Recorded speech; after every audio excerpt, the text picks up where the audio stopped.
I'm not here to speak for the president. Oh, no, I think he meant it. But I don't think he can't was say, joking.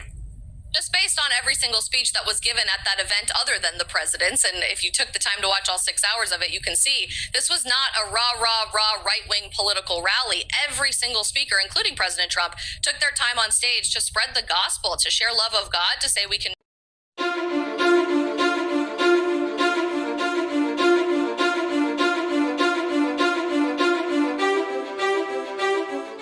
From that very Christian nation of Israel? And when it comes to centering immigration policy, Christ's religion doesn't ban abortion.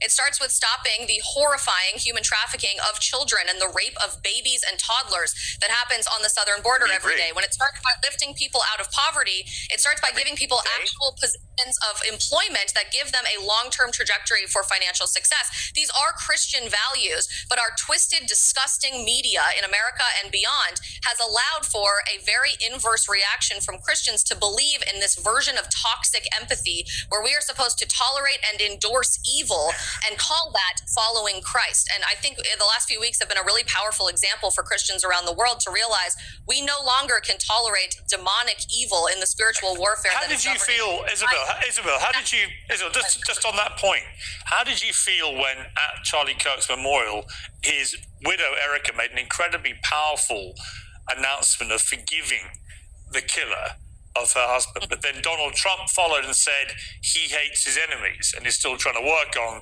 the forgiveness bit? What did you feel as a Christian? What did you feel about that? The two exchanges? Yeah, sure. If you listen to the president's full speech, he goes on to laugh about that, and it clearly was delivered as a joke. I'm not here to speak for the president. Oh, no, I think he meant it. But I don't think he can't was say. joking. Just based on every single speech that was given at that event other than the president's, and if you took the time to watch all 6 hours of it, you can see this was not a rah, right-wing political rally. Every single speaker, including President Trump, took their time on stage to spread the gospel, to share love of God, to say we can no longer be afraid of proclaiming our faith in the world based on potential political backlash. And I saw one particular take that really bothered me from Destiny, who I know has been a common guest here on the Piers Morgan show, of people saying, this was indicative of a Nazi rally. This was completely indistinguishable from a Nazi rally led by Adolf Hitler. Erica and her strength and her courage. I'm reminded of a famous expression. The storm whispers to the warrior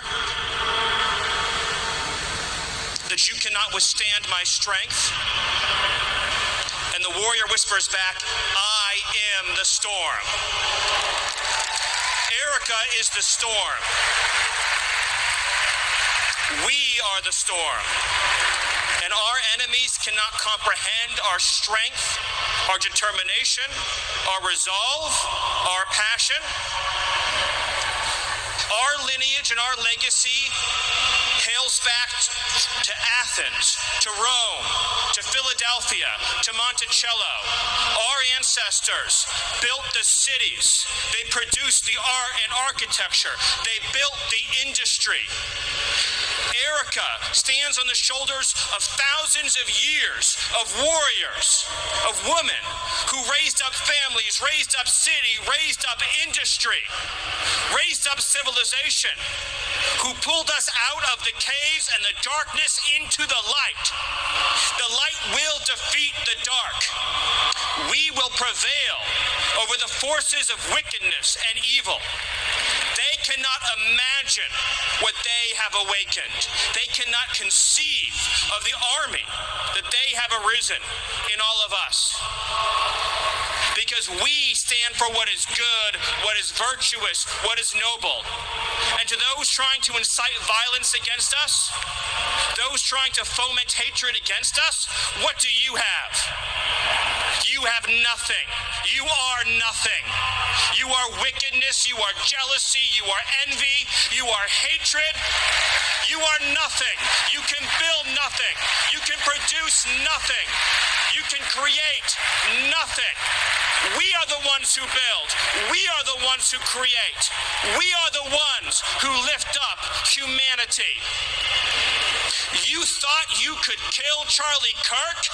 You have made him immortal. You have immortalized Charlie Kirk. And now millions will carry on his legacy. And we We will devote the rest of our lives to finishing the causes for which Charlie gave his last measure of devotion. You cannot defeat us. You cannot slow us. You cannot stop us. You cannot deter us. We will carry Charlie and Erica in our heart every single day and fight that much harder because of what you did to us. You have no idea the dragon you have awakened. You have no idea how determined we will be to save this civilization, to save the West, to save this republic. Because our children are strong, and our grandchildren will be strong, and our children's children's children will be strong. And what will you leave behind? Nothing.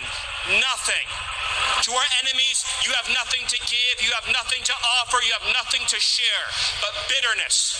We have beauty, we have light, we have goodness, we have determination, we have vision, we have strength. We built the world that we inhabit now, generation by generation, and we will defend this world. We will defend goodness, we will defend light, we will defend virtue. You cannot terrify us, you cannot frighten us, you cannot threaten us, because we are on the side of goodness, we are on the side of God. Of people saying, you know, this was indicative of a Nazi rally. This was completely indistinguishable from a Nazi rally led by Adolf Hitler.